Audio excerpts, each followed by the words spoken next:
What's going on, everybody? It's Greg with Tech 360, and today we're going to talk about the GoPro 7 Black.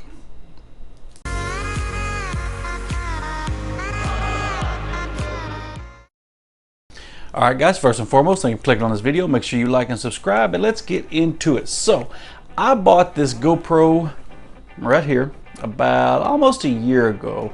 Okay, when you buy these, it'll come like in a little box. It has like a little plate thing, and it has basically like this little bracket right here that like a little housing that it goes into, and just like so, you basically just push it in.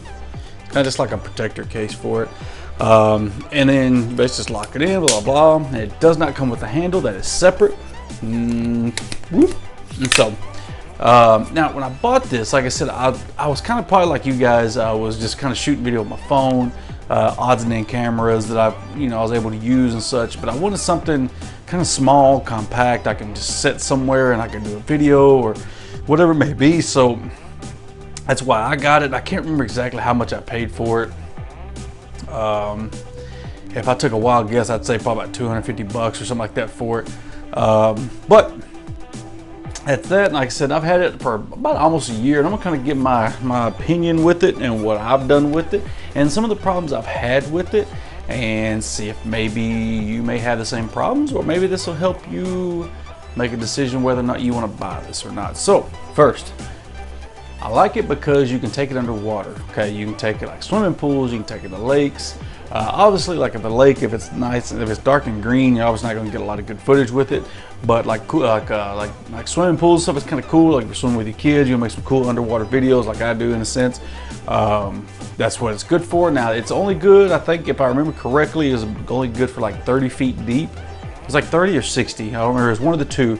But I think it was 30, and then after then you take a chance starting for it, I guess, for it to start leaking, because pretty much everything on here it's got a seal on it, so it helps seal it and keep it from getting wet.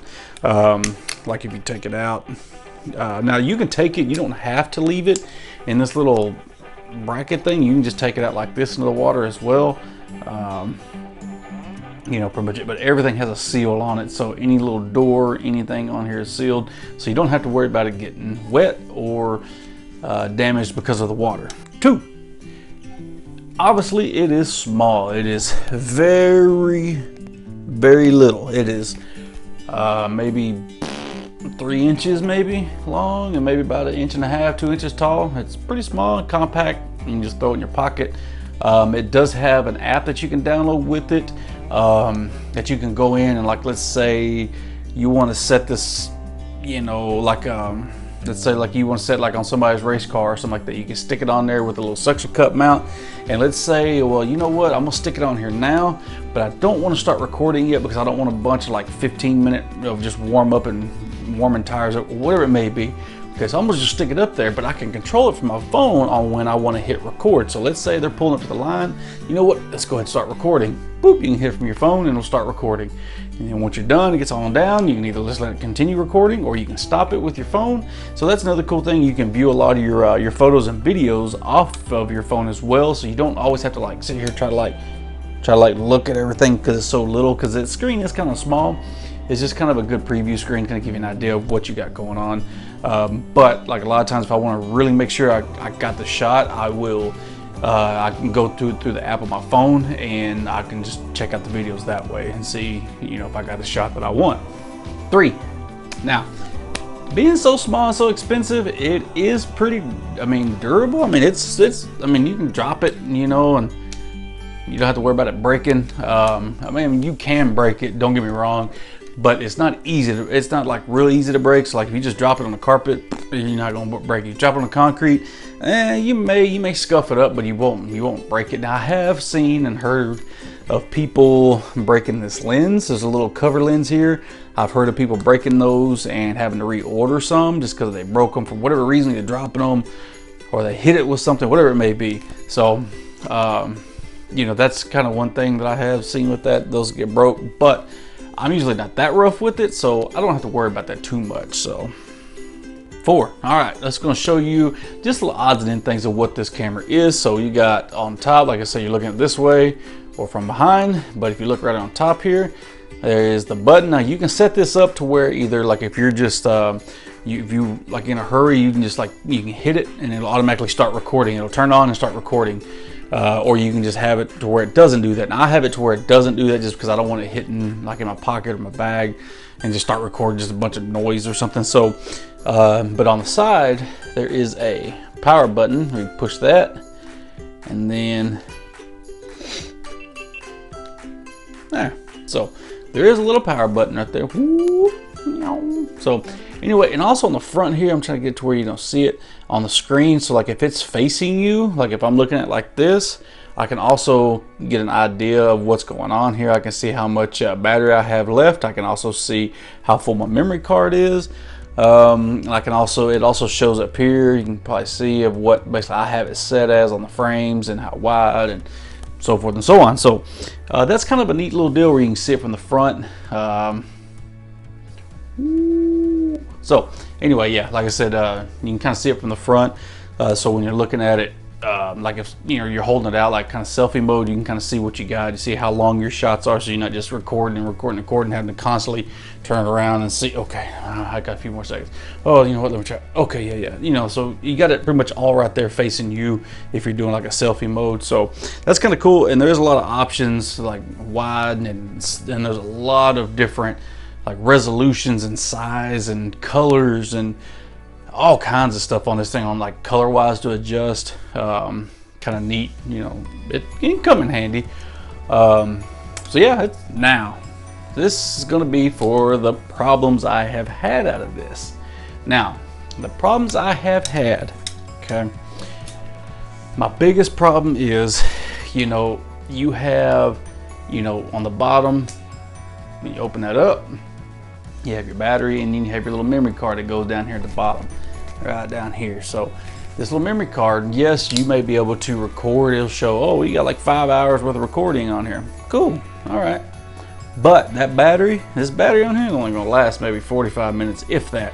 Battery does not last long at all. So if you plan on getting any kind of long shots, anything that's gonna take a long, and you may walk away from it, you're probably gonna wanna plug it up and leave it plugged up while you go on, because if you don't, it will die within like 45 minutes.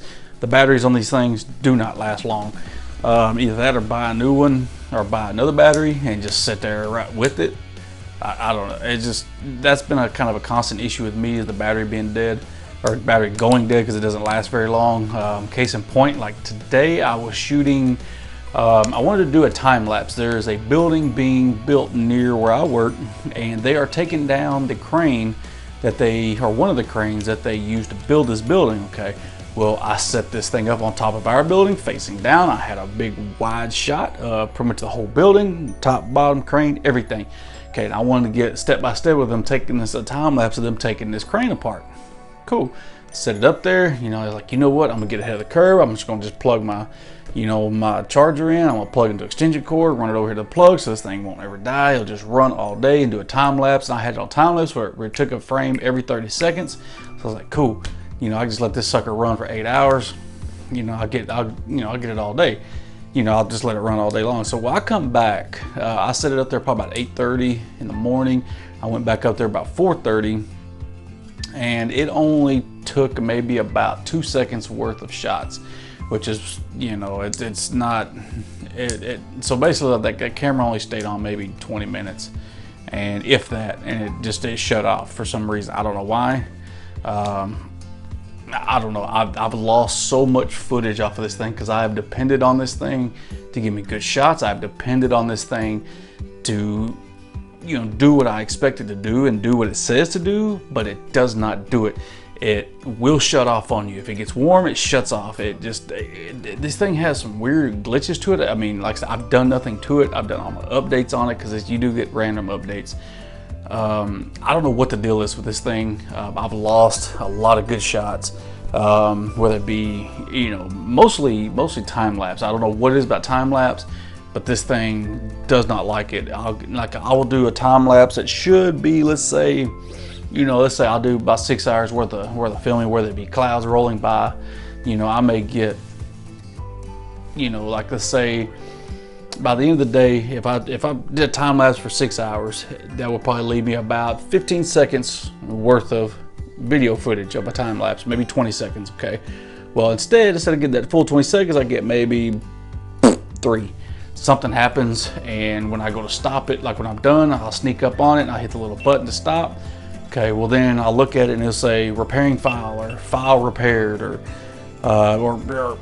something. I don't know. I get so aggravated with it. I want to just chunk this thing off a roof sometimes because I get so mad because I get excited. I was like, oh cool, man, that's gonna be good footage. It's gonna be a good photo, you know, or gonna be good video. I mean, I think about it all day, how I'm gonna edit this video, how I'm gonna do this, how I'm gonna do that. And then I go up there and look at it, and there's nothing there. There's maybe 10 seconds, if that, or maybe like today. I let this thing sit up there for 8 hours. I had 2 seconds worth of, you know, footage. Pretty frustrating, okay? That's my main issue. I've had problems to where, you know, when I go to pull video off of this thing and put it on the laptop, it all of a sudden says, wrong format, or cannot open due to wrong format, or cannot transfer due to something. It's something weird. I don't know what it is. I don't know if it's just a glitch with this one. I just got that 1 in a million maybe that just had a funky glitch, or if anybody else has had that problem.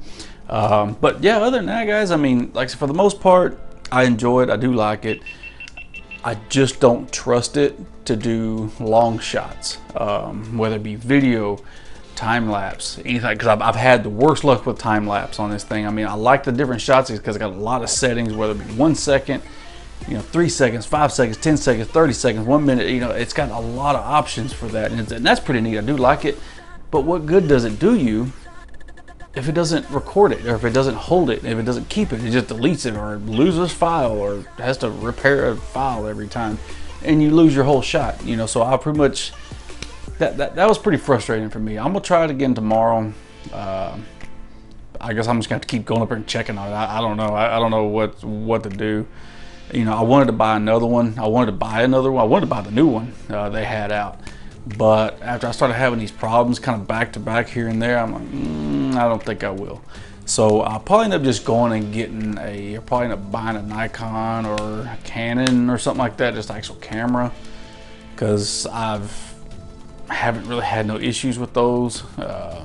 These, I mean, I'd love to get a new one, but I really can't afford. I mean, I can afford it, but I don't need it. You know, especially especially if I'm gonna have the same problems with it. You know, I don't want the same problems that I have with this one. So that's my take on it, guys. Like I said, if anybody's got a new or one of the new ones they don't want, just give me a holler, man. I may be willing to buy it from you or whatever, or I may just end up just going to buy a new one myself. So, like I said, guys, that's my take on it on the GoPro 7 Black. Like I said, it's not bad. It does have its problems like everything else. That's just my take on it. Like I said, I hope it helps. If you have any questions or comments, comment below. Don't argue, don't fight. Until next time, guys.